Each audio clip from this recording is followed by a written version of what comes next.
Bienvenue dans la deuxième partie de l'histoire des États-Unis, j'espère qu'elle vous plaira. Le chemin de fer transcontinental.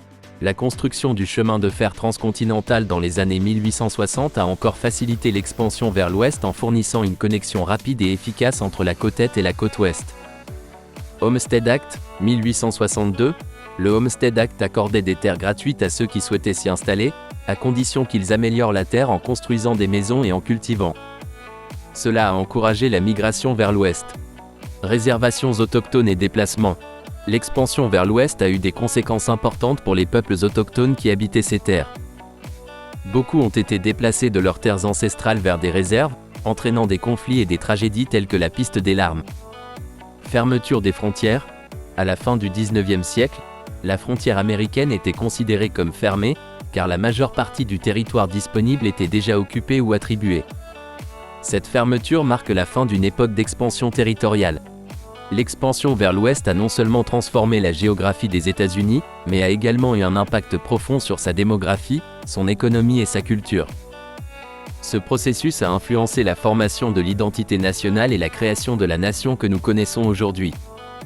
Guerre civile, 1861 à 1865, la guerre civile américaine, qui s'est déroulée entre 1861 et 1865, a été un conflit sanglant qui a divisé la nation en deux, les États du Nord, connus sous le nom d'Union, et les États du Sud, connus sous le nom d'Union. Confédération. Voici quelques aspects clés de la guerre civile. Cause de la guerre civile. Esclavage. La question de l'esclavage était la cause fondamentale de la guerre.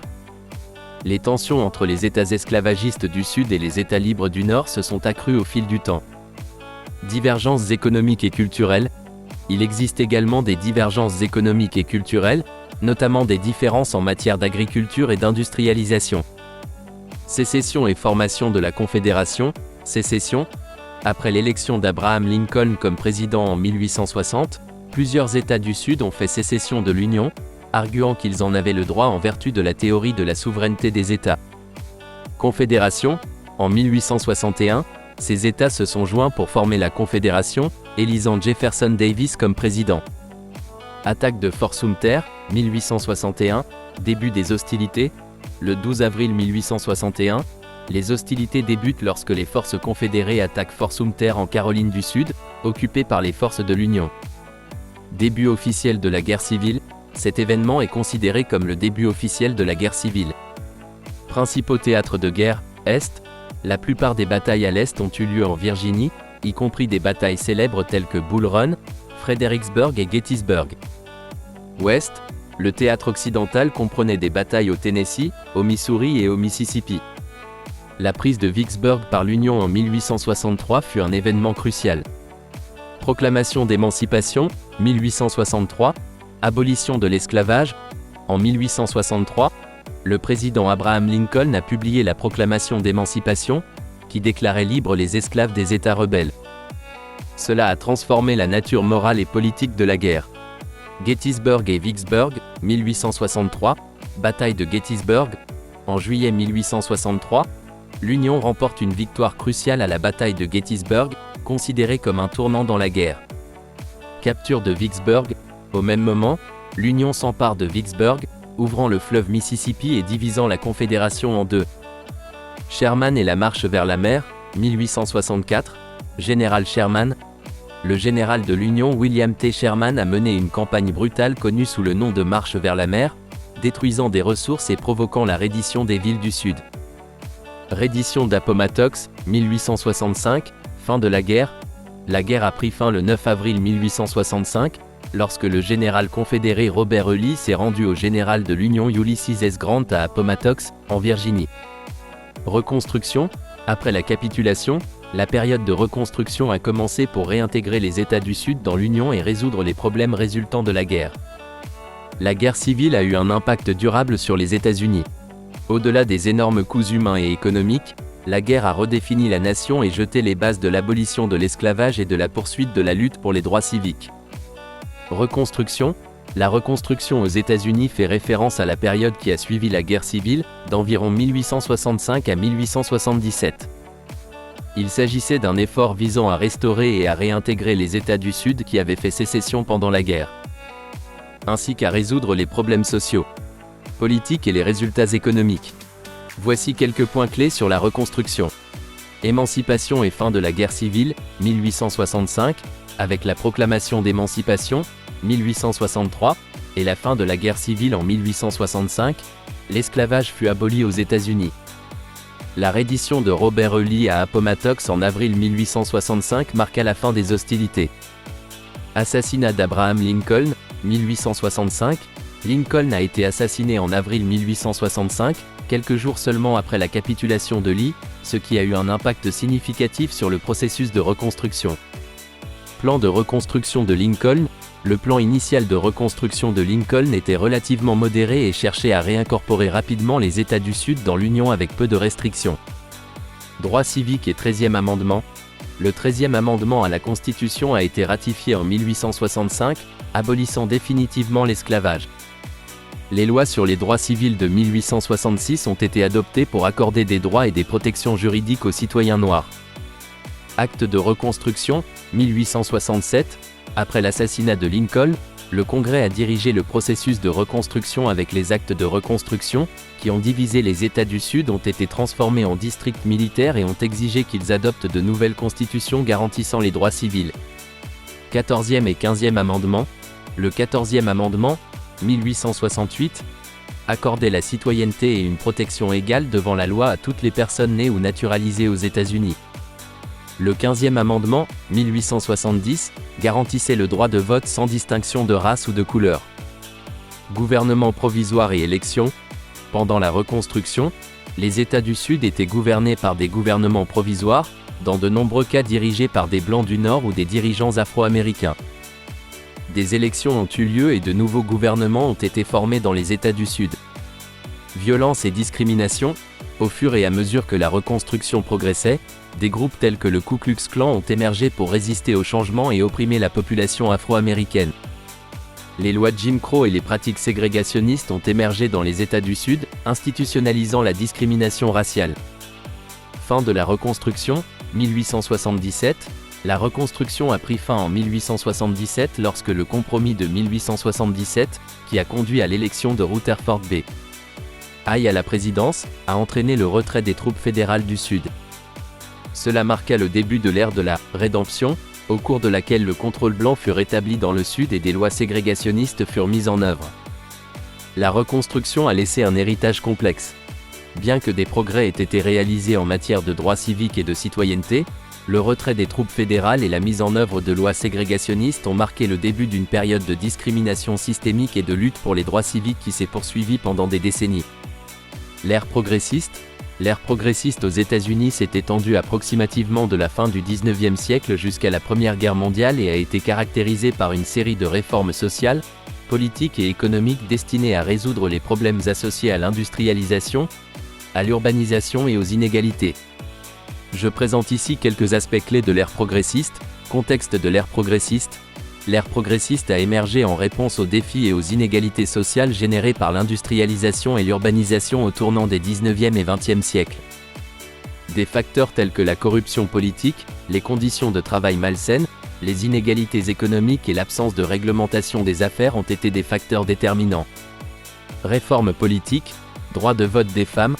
La lutte pour le droit de vote des femmes a pris de l'ampleur au cours de l'ère progressiste et a culminé avec la ratification du 19e amendement en 1920, qui donnait aux femmes le droit de vote. Réformes électorales. Diverses réformes ont été mises en œuvre pour lutter contre la corruption politique, telles que l'introduction d'élections primaires et l'élection directe des sénateurs par le biais du 17e amendement. Réformes sociales. Mouvement de tempérance. Le mouvement de tempérance cherchait à limiter ou interdire la consommation d'alcool, aboutissant à la ratification du 18e amendement, qui interdisait la fabrication, la vente et le transport de boissons alcoolisées. Réforme de l'éducation. Des efforts ont été déployés pour améliorer l'éducation, notamment en élargissant l'enseignement obligatoire et en améliorant les conditions dans les écoles. Réforme du travail. Loi du travail. Les lois du travail ont été mises en œuvre pour lutter contre les conditions de travail insalubres et dangereuses. Les exemples incluent la loi sur l'indemnisation des accidents du travail et les règlements sur les heures de travail et les salaires. Grèves et mouvements ouvriers. les travailleurs et les syndicats ont organisé des grèves et des manifestations pour exiger de meilleures conditions de travail et des salaires équitables. Régulation économique, antitrust et antitrust. Des lois antitrust et antitrust ont été adoptées pour lutter contre le pouvoir économique excessif des grandes entreprises. Le gouvernement a pris des mesures pour démanteler les monopoles. Réglementation de l'industrie. Des agences gouvernementales, telles que la Federal Trade Commission, FTC, et la Food and Drug Administration, FDA, ont été créées pour réglementer l'industrie et protéger les consommateurs. Conservation et environnement, conservationnisme. Le président Theodore Roosevelt était l'un des principaux défenseurs de la conservation, créant des parcs nationaux et prenant des mesures pour préserver les ressources naturelles. Loi sur la pureté des aliments et des médicaments. La FDA a été créée pour réglementer et garantir la pureté des aliments et des médicaments. Engagement international, politique étrangère progressiste. Sur la scène internationale, la politique étrangère progressiste s'est concentrée sur la diplomatie et l'arbitrage pour résoudre les conflits. Le président Woodrow Wilson a promu la Société des Nations comme moyen de prévenir de futures guerres. Limites et critiques. Bien que l'ère progressiste ait réalisé des progrès significatifs, elle avait également des limites. Les réformes n'ont pas toujours abordé de manière équitable les questions liées à la race et au sexe.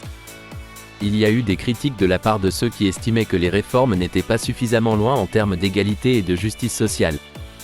L'ère progressiste a laissé un héritage durable dans l'histoire américaine en posant les bases de nombreuses politiques et réformes qui façonneront le pays au XXe siècle. Première Guerre mondiale, 1914 à 1918. La Première Guerre mondiale, également connue sous le nom de Grande Guerre, était un conflit mondial qui a eu lieu entre 1914 et 1918. Ce fut un conflit extrêmement destructeur qui a impliqué de nombreuses nations à travers le monde. Voici quelques aspects clés de la Première Guerre mondiale. Cause de guerre, impérialisme, concurrence pour les colonies et les ressources. Nationalisme, un fort sentiment de patriotisme et de rivalité nationale. Système d'alliance, les pays étaient regroupés en alliances, les puissances centrales, principalement l'Allemagne, l'Autriche-Hongrie et l'Empire ottoman, affrontant les puissances alliées, principalement la France, la Russie et le Royaume-Uni. Assassinat de François Ferdinand, 1914. L'assassinat de l'archiduc François Ferdinand d'Autriche-Hongrie à Sarajevo en juin 1914 fut l'événement déclencheur qui conduisit à la déclaration de guerre. Début de la guerre, 1914, militarisation rapide. Les tensions ont conduit à une mobilisation militaire rapide et à la déclaration de guerre entre plusieurs nations en août 1914. Tranchées et guerre de position. La guerre s'est arrêtée sur les fronts ouest et est, et des systèmes de tranchées se sont développés qui ont caractérisé une grande partie du conflit. Front occidental, batailles notables. Des batailles comme celle de la Marne, de Verdun et de la Somme furent décisives et sanglantes. Tactique moderne. La guerre a vu l'utilisation de nouvelles technologies et tactiques, telles que l'artillerie lourde, l'aviation et l'utilisation généralisée des mitrailleuses. Front de l'Est, attrition russe.